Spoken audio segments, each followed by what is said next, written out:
नमस्ते. आपले अरविंद गणेश दामले चॅनलमध्ये स्वागत आहे.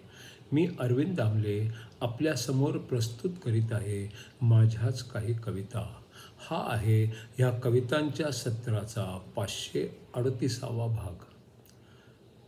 आता पहिली कविता आहे. यंदाचे शांततेचे नोबेल पारितोषिक एका जोडप्याला विभागून द्यायचे ठरले आहे. बचत आणि खर्च यांच्याबद्दल घरात बोलताना न ओरडता बोलायचं, याबद्दल त्यांचं कसब वाखाणण्यासारखं आहे. यंदाचं शांततेचं नोबेल पारितोषिक एका जोडप्याला विभागून द्यायचं ठरलं आहे. बचत आणि खर्च यांच्याबद्दल घरात बोलताना न ओरडता बोलायचं, याबद्दल त्यांचं कसब वाखाणण्यासारखं आहे. दुसरी कविता आहे. आज मला एक खास स्वप्न पडले. ते काही खास नव्हते. ते संपायचे तेव्हा संपले. पण शेवटच्या भागात पुढच्या स्वप्नांची विशेष आकर्षणे पण होती आणि शेवटी हे वाक्य पण होते, कुठेही जाऊ नका. या आकर्षणांच्या नंतर पूर्वीचे स्वप्न पुन्हा सुरू होईल. आज मला एक खास स्वप्न पडले. ते स्वप्न काही खास नव्हते. ते संपायचे तेव्हा संपले. पण शेवटच्या भागात पुढच्या स्वप्नांची विशेष आकर्षणे पण होती आणि शेवटी हे वाक्य पण होते, कुठेही जाऊ नका. या आकर्षणांच्या नंतर पूर्वीचे स्वप्न पुन्हा सुरू होईल. आता तिसरी कविता आहे. TV बराच वेळ बघितल्यानंतर मला फारच त्रास होतो आहे. सारखा आवाज येतो आहे. वाटते आहे की कुणीतरी माझ्यावर ताबा मिळवायचा प्रयत्न करीत आहे. 2-3 प्रकारचे शॅम्पू माझ्यासाठी एकमेकांशी भांडत आहेत. साबण पण एकमेकांशी भांडत आहेत. वेदनाशामक तेले एकमेकांशी भांडत आहेत. एकापेक्षा एक स्वादिष्ट मसाले एकमेकाशी तिखटासारखे भांडत आहेत. पण माझ्याशी मात्र गोड वागत आहेत. प्रत्येक जण माझ्यावर ताबा मिळवायचा प्रयत्न करीत आहे. माझा खूपच गोंधळ होतो आहे.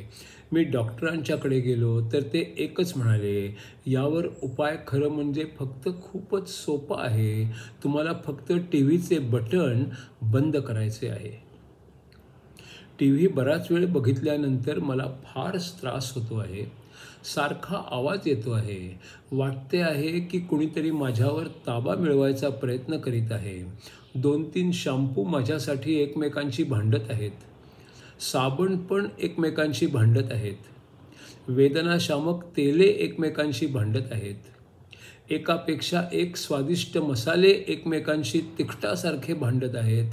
पण माझ्याशी मात्र गोड वागत आहेत. प्रत्येक जण माझ्यावर ताबा मिळवायचा प्रयत्न करीत आहे. माझा गोंधळ होतो आहे. मी डॉक्टरांच्याकडे गेलो तर ते एकच म्हणाले, यावर उपाय खरं म्हणजे अगदीच सोपा आहे. तुम्हाला फक्त TVचे बटन बंद करायचे आहे. आता पुढची कविता आहे. शंकराचार्य लिखित विवेक चूडामणी या ग्रंथावर आधारित पुढचा 72वा भाग. भासात देखील कळते ते खरे तर ब्रह्मच असते. ब्रह्मावरच ते असते. ब्रह्मापासूनच बनते. भासात देखील असते ते खरे तर ब्रह्मच असते. ब्रह्मावरच ते असते. ब्रह्मापासूनच बनते. ब्रह्मांडाचे थोडे काही कोणा एकाला कळते. एक एक जण त्याला नाव एक एक देते. ब्रह्मांडाचे थोडे काही कोणा एकाला कळते. एक एक जण त्याला नाव एक एक देते. परमात्म्यावर ब्रह्मांडाचे आवरण असते. पडदे असतात ब्रह्माचे पण भासच ते असते. परमात्म्यावर ब्रह्मांडाचे आवरण असते. पडदे असतात ब्रह्माचे पण भासच ते असते. तरी पण तो पडदा ब्रह्मामुळेच असतो. ब्रह्मा नसला तर भासही शक्य नसतो. तरी पण तो पडदा ब्रह्मामुळेच असतो. ब्रह्मा नसला तर भासही शक्य नसतो. ब्रह्माखेरीज काही कुठेच शक्य नसते. निर्मळ शांत ब्रह्म आहे हेच ज्ञान असते. ब्रह्माखेरीज काही कुठेच शक्य नसते. निर्मळ शांत ब्रह्म आहे हेच ज्ञान असते. आदी नाही अंतही नाही असा ब्रह्म आहे. पूर्ण आनंद समाधान जिथे ब्रह्म आहे. आदी नाही अंतही नाही असा ब्रह्म आहे. पूर्ण आनंद समाधान जिथे ब्रह्म आहे. मन बुद्धी मायेने बनतात ते ब्रह्मांड आहे. आकार नाही विकार नाही असे ब्रह्म आहे. मन बुद्धी मायेने बनतात ते ब्रह्मांड आहे.